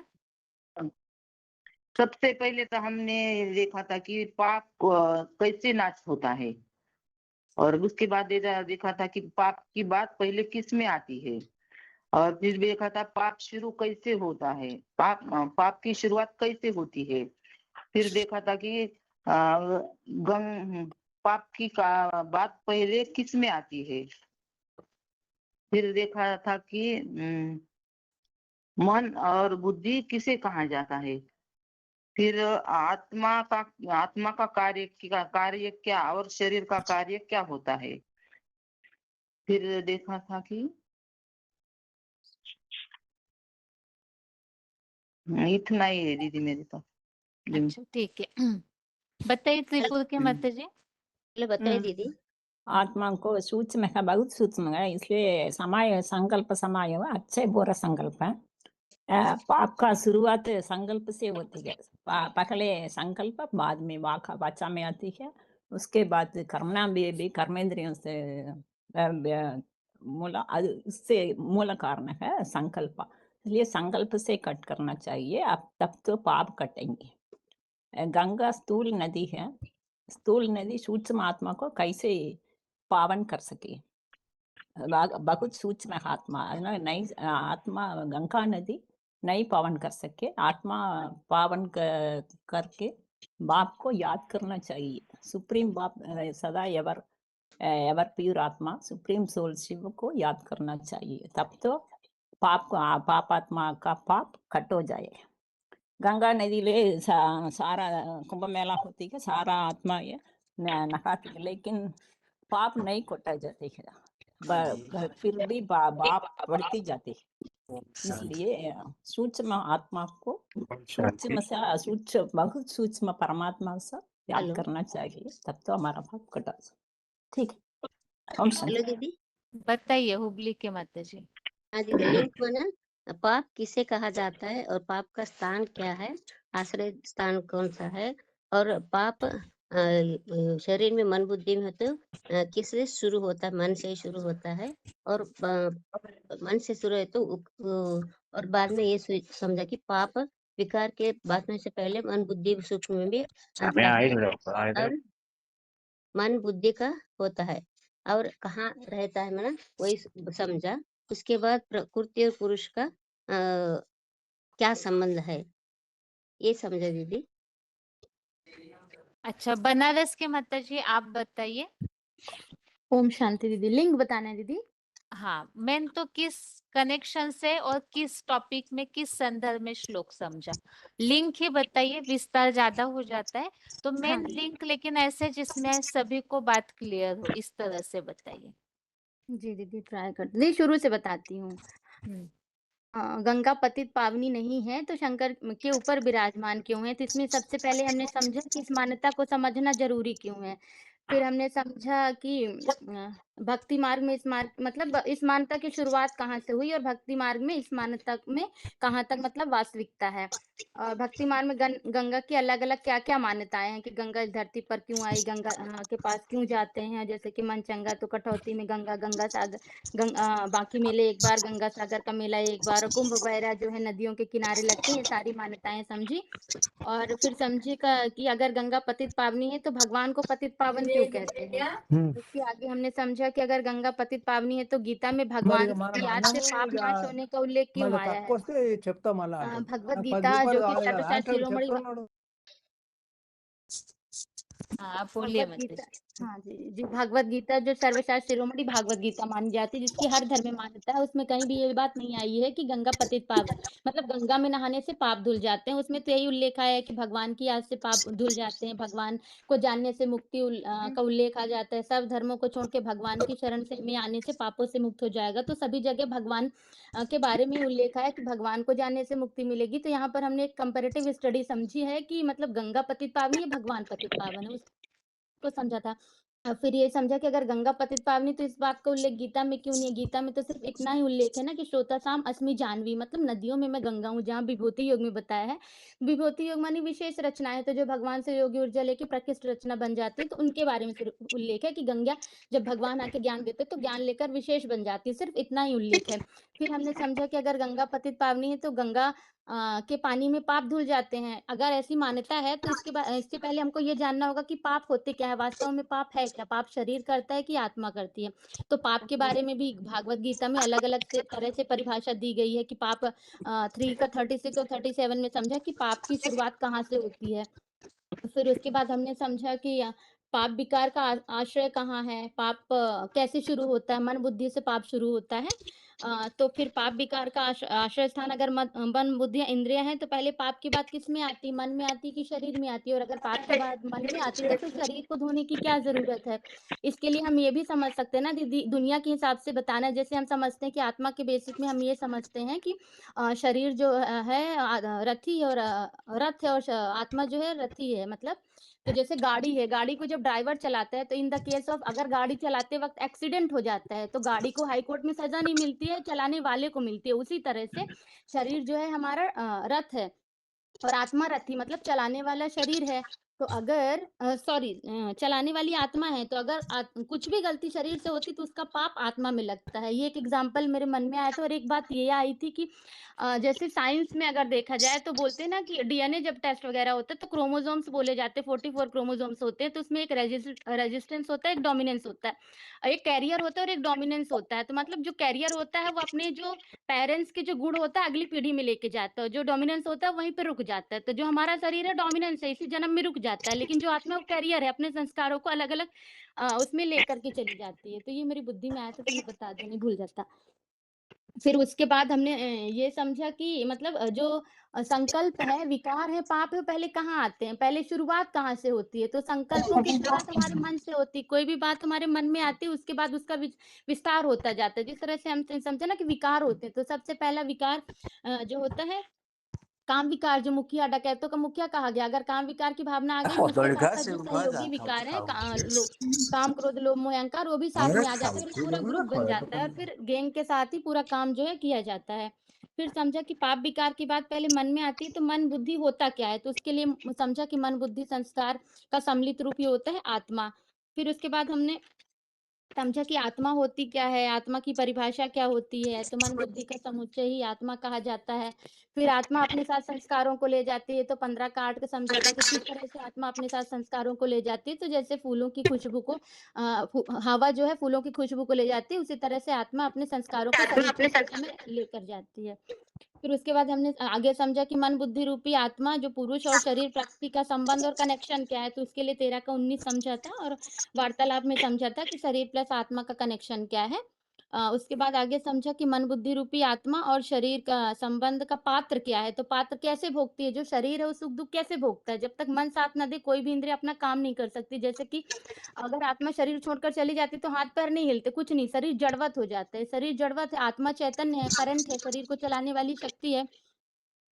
तो जब जब आत्मा में कोई बात आती है, मतलब आत्मा जब उसका साथ देती तभी भी इंद्रियां तभी काम करती जब आत्मा उसका साथ देती है। तो मतलब कर्ता वो है, कराने वाली वो है, शरीर तो कारण है, कर्ता आत्मा है। इसलिए पाप जो पाप पुण्य का लेपशिप आत्मा में लगता है। तो उसके लिए 15 का 9 श्रोत्रम चक्षु और कार कारण कर्तव्य समझा था। फिर आत्मा जो है इंद्रियों के द्वारा ही खाती पीती है, मतलब रस लेती। जैसे भोजन तो शरीर ने किया, लेकिन उसका संकल्पों का जो खून, जिस तरह का हम भोजन खाएंगे उस तरह की बात हमारे मन बुद्धि में आती है। मन बुद्धि में जो बात आती है उसके जो संकल्प होते हैं उस वही आत्मा का भोजन होते हैं। जिस तरह का हम भोजन खाते हैं उसी तरह के संकल्प चलेंगे और हमारी आत्मा वैसे ही बनती जाती है।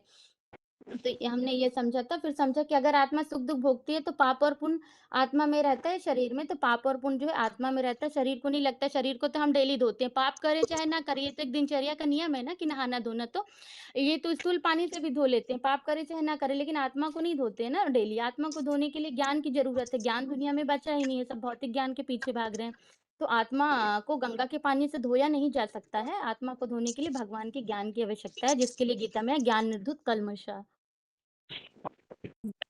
ठीक है मतलब ओम शांति। हाँ जी। ओम शांति। ओम शांति।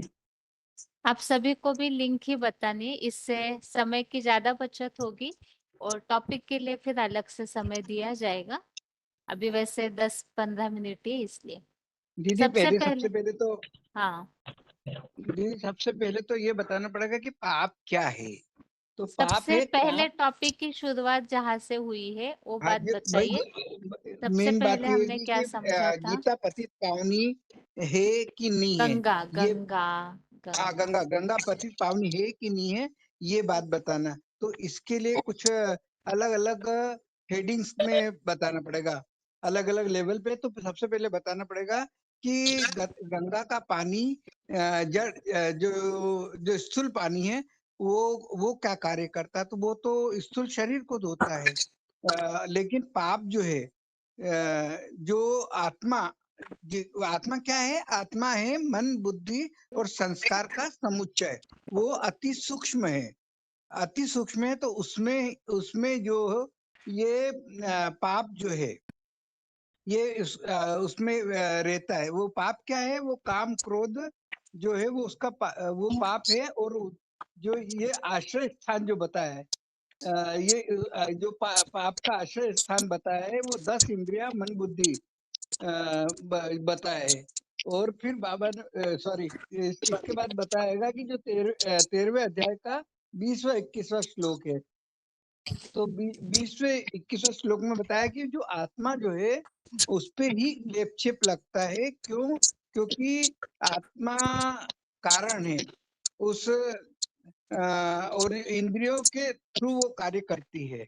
और जो कार्य करता है उसको ही उसका स्टेटस मिलता है, उसका जो फल मिलता है। तो आत्मा कार्य करती है उसके द्वारा, इंद्रियों के द्वारा कार्य करती है। और इसी कारण उस पे लेपछेप लगता है। और ये पुरुष प्रकृति का जो बताया था, जो आत्मा पुरुष है और प्रकृति शरीर है। दीदी इतने बड़े महासमुंद आप बताइए। सबसे पहले यहाँ भक्ति मार्गीय मान्यताएं और गीता की जो बात बताई उसमें मेन बातें बस बताइए शॉर्ट में, जो कि लिंक समझ में आए। जी 23:107 महासमुंद। हमारा अभी का पॉइंट जो चल रहा है, अगर गंगा पतित पावनी नहीं है तो शंकर के सर पे विराजमान कैसे है। तो ये भक्ति मार्ग में मान्यता है कि जो कथा आई है कि राजा सगड़ के 60,000 पुरुषों का जो उद्धार गंगा जब स्वर्ग से आई तब उनके आने से हुआ। तो उसी के माना उस कथा अनुसार भक्ति मार्ग में मान्यता चल पड़ी कि उस गंगा में नहाने से ही माना मार्ग हो सकता है। इसलिए गंगा को पतित पावनी कहा गया है और मिले बार बार गंगा सागर एक बार। और गंगा को शंकर के सर में इसीलिए भी भक्ति मार्ग में उसकी मान्यता है। तो पहले वही माना ये हमें ये समझना है, इससे ये समझ में आ गया कि गंगा पतित पावनी है तो मान्यता चल गई। तो गंगा पतित पावनी तो है पर किस रूप में है ये समझने में मिस्टेक हो गया।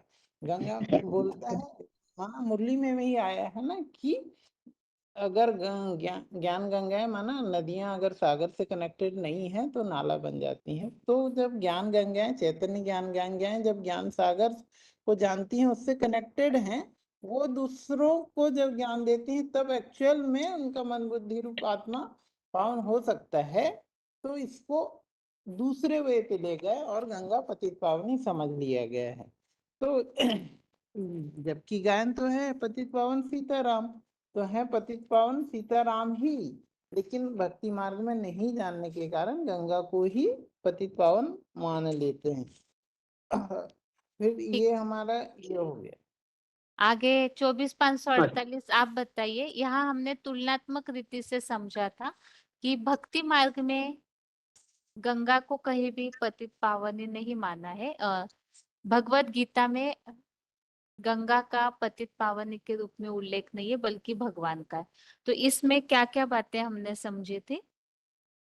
हाँ, जो गंगा को तो जो है ना जो ये श्लोक आए ना जो गंगा पत्तन तो जो इसमें क्या गंगा का नाम क्यों गीता में नहीं है, क्यों पत्त पानी तो वो बताया ना श्लोक बताया कि क्या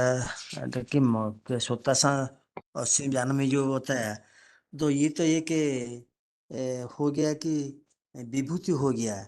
ये तो जैसे कि बाबा ने मुरली ये जो गीता में बताया है कि अंत में जो जितने भी जो भी बुद्धिमान ऐश्वर्यवान और जो भी श्रेष्ठ तो जितना श्रेष्ठ है उनको विभूतियां बताते हैं। इसे विभूतियां रूप में चला गया, वो कोई पतित पावनी इसमें लिखा हुआ नहीं, परंतु वो तो भक्ति मार्ग में तो उनको पतितपावन बता दिया है। क्योंकि ना ये जो बताए कि पहले जो बताए थे कि सौगर राजा का 60,000 बच्चों जो बच्चे भस्म हो गए तो उनको भागीरथ ने जो तपस्या की तो गंगा आई वो शंकर के जटा में रह गई।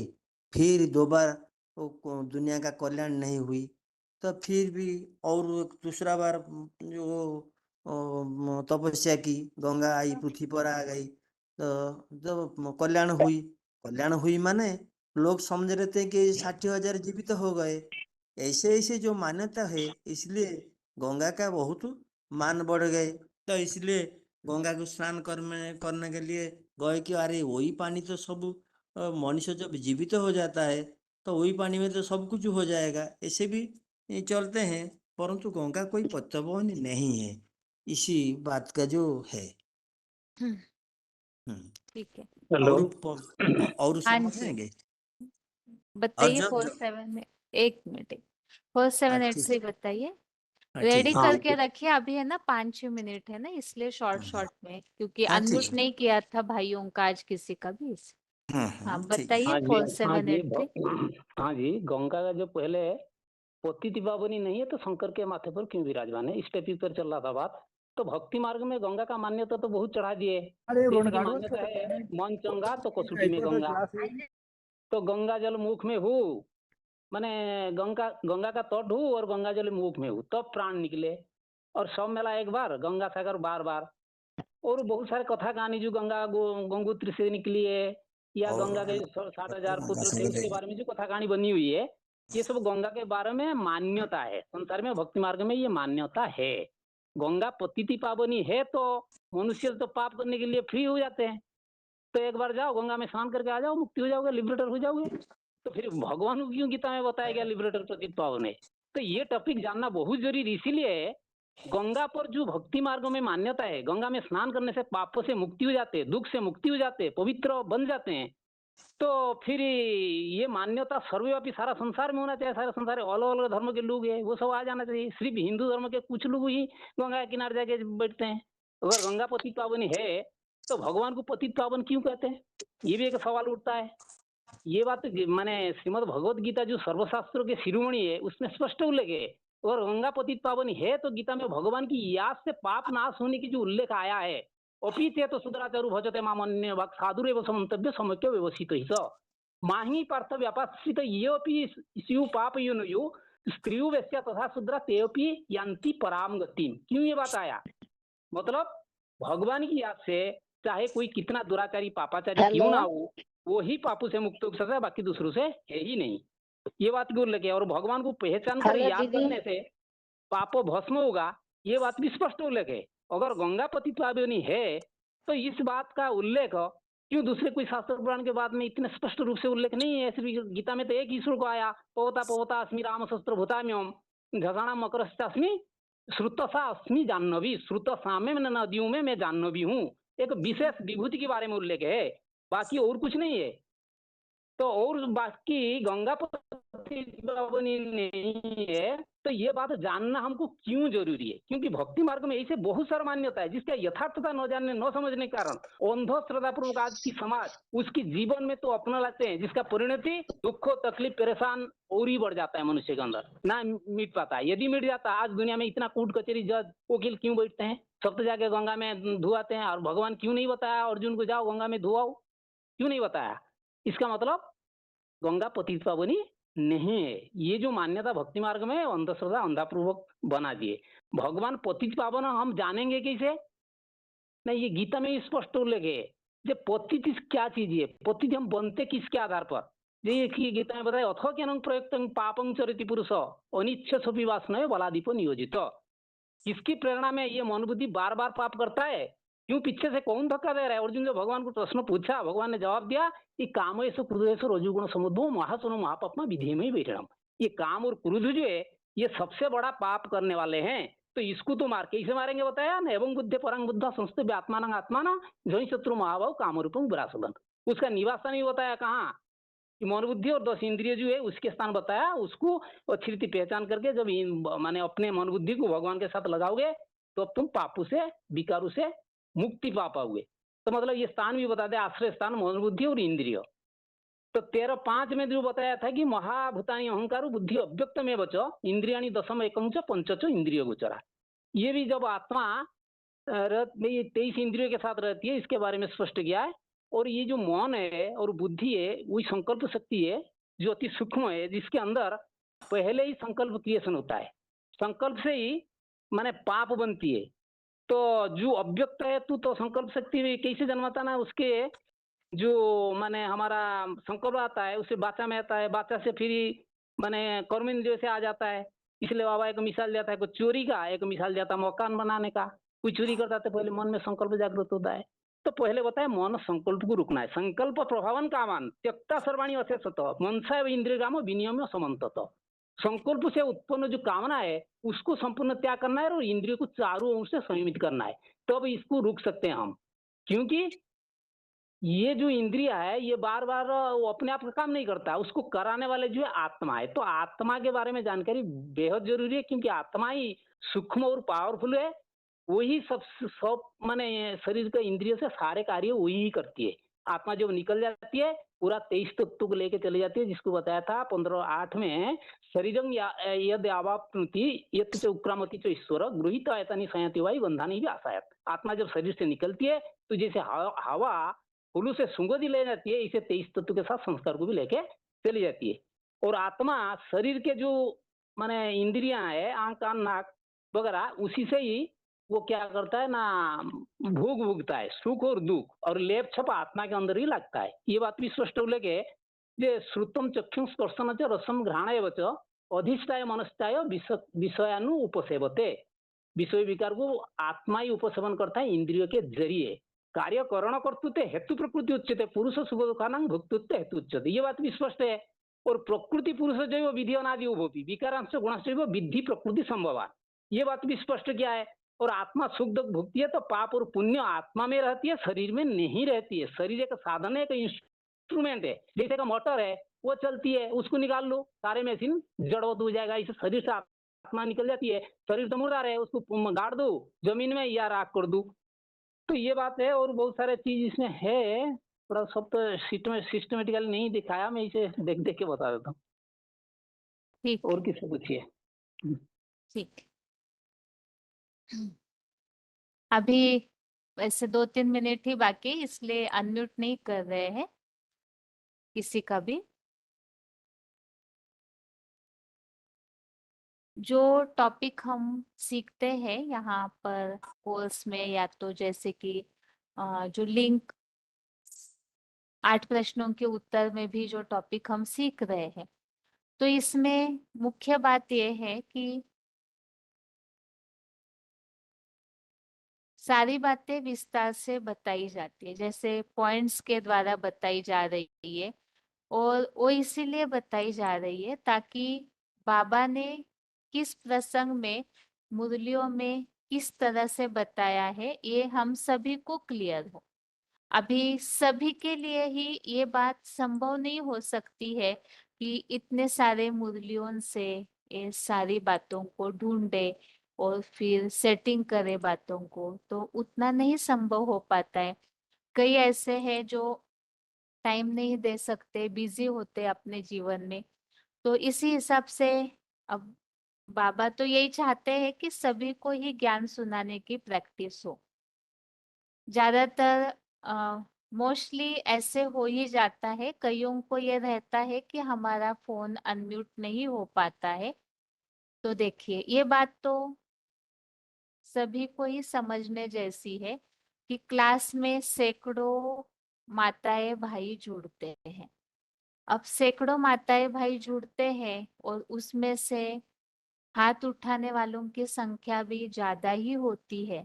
और क्लास का समय हमारा, जैसे शुरू में 1 घंटा था टेस्ट, फिर 1.5 घंटा किया, और अभी तो 2 घंटा तक भी टेस्ट चलती है।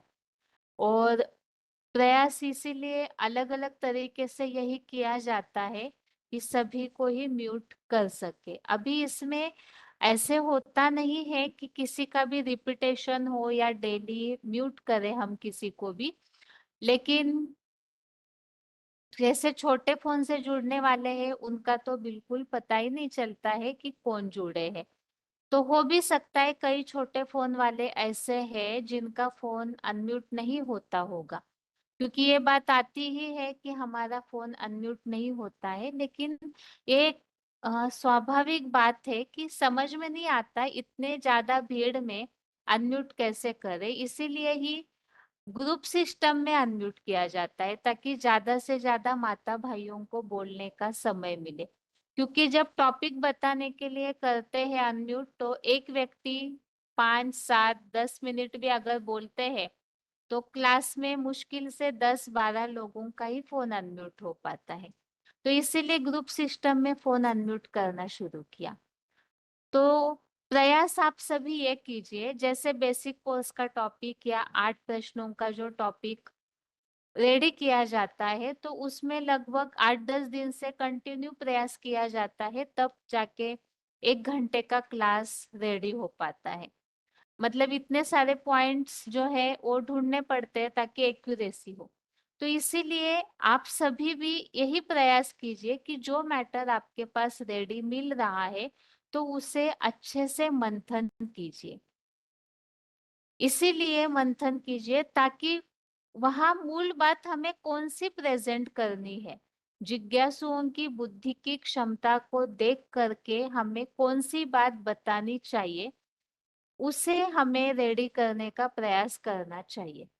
इससे ये फायदा होगा कि आप अगर साल समझ जाएंगे 1 दिन के क्लास का कि मुख्य बात क्या समझाई जा रही है, तो उससे आप मात्र 3-4 मिनट में ही पूरे क्लास का मैटर बता सकते हैं।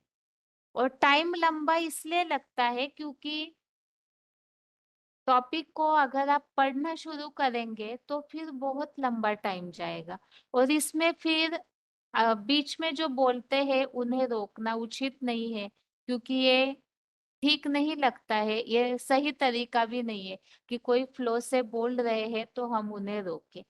अब अगर नहीं रोकते हैं तो समस्या ये होती है कि कई कई ऐसे होते हैं कि बहुत लॉन्ग बोलते हैं, तो इसमें हो सकता है कि क्लास में जो भी जुड़े हैं उनमें से कईयों को लगता होगा इन्हें इतना टाइम दे रहे हैं, इनको म्यूट नहीं कर रहे हैं, तो इसीलिए ये उलझन बनी ही रहती है। तो इसीलिए सभी के लिए ही ये है कि आप अगर एक्सपर्ट होना चाहते हैं तो मैटर को स्टडी कीजिए, क्योंकि जैसे 1 घंटा बोलने के लिए 5-6 घंटा उस पे पूरा मंथन करना पड़ता है, स्टडी करना पड़ता है कि किस तरह से उस बात को फ्लो के रूप में अच्छे से प्रेजेंट किया जाए, समझाया जाए, जिससे सभी को समझ में आए।